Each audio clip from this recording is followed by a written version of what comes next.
میرا نام تانیہ ہے۔ مجھے بچپن سے ہی نیند میں چلنے کی عادت تھی۔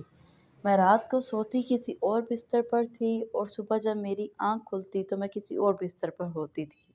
سارے گھر والے میری اس عادت کا مذاق اڑاتے تھے اور انجوائے بھی کرتے تھے، لیکن اس عادت پر قابو پانا میرے بس کی بات نہیں تھی۔ اس عادت نے جوانی میں بھی میرا پیچھا نہ چھوڑا، یہاں تک کہ میری شادی ہو گئی۔ شادی کے پہلے کچھ دن تو خوب رونق میلہ لگا رہا، پھر میرے شوہر کی چھٹی ختم ہو گئی اور وہ واپس اپنے کام پر دوسرے شہر میں چلا گیا۔ اب میرے ساتھ گھر میں میری ایک نند، دیور اور میرا سسر رہ گئے تھے۔ کیونکہ میری ساس کا پہلے سے انتقال ہو چکا تھا، میں اپنی نند اور دیور کے ساتھ برآمدے میں سوتی تھی، جبکہ میرا سسر اندر کمرے میں سویا ہوتا تھا۔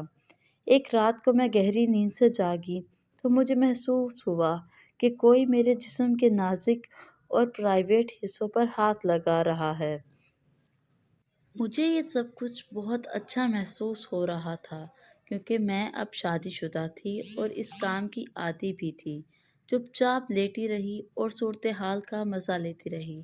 جب اس کی دست درازیاں ایک حد سے زیادہ آگے بڑھ گئیں اور اس نے میرے کپڑے بھی اتار ڈالے تو اچانک مجھے 440 واٹ کا جھٹکا لگا اور میں اچھل کر بستر سے نیچے اتر گئی، کیونکہ مجھے یاد آ گیا کہ بھلے میری شادی ہو چکی ہے، لیکن میرا شوہر تو شہر سے باہر ہے، تو کون موقع سے فائدہ اٹھا رہا ہے۔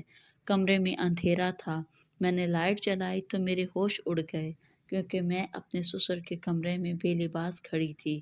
میں نے جلدی سے بستر سے اپنے کپڑے اٹھائے اور اپنے کمرے میں بھاگ گئی۔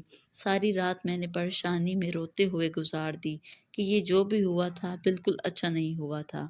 اگلے دن میں سارا وقت کمرے سے باہر نہیں نکلی۔ مجھے اپنے سسر کا سامنا کرنے کا حوصلہ نہیں تھا۔ شام تک میں خود سے لڑتی رہی اور رات کو میں نے اپنے سسر سے دو ٹوک بات کرنے کا فیصلہ کر لیا۔ میں سیدھا ان کے کمرے میں چلی گئی۔ مجھے دیکھ کر وہ خوش ہو گئے اور بہت عجیب سے انداز میں مسکرا کر کہنے لگے، "آؤ بہو، لگتا ہے ناراض ہو گئی ہو۔"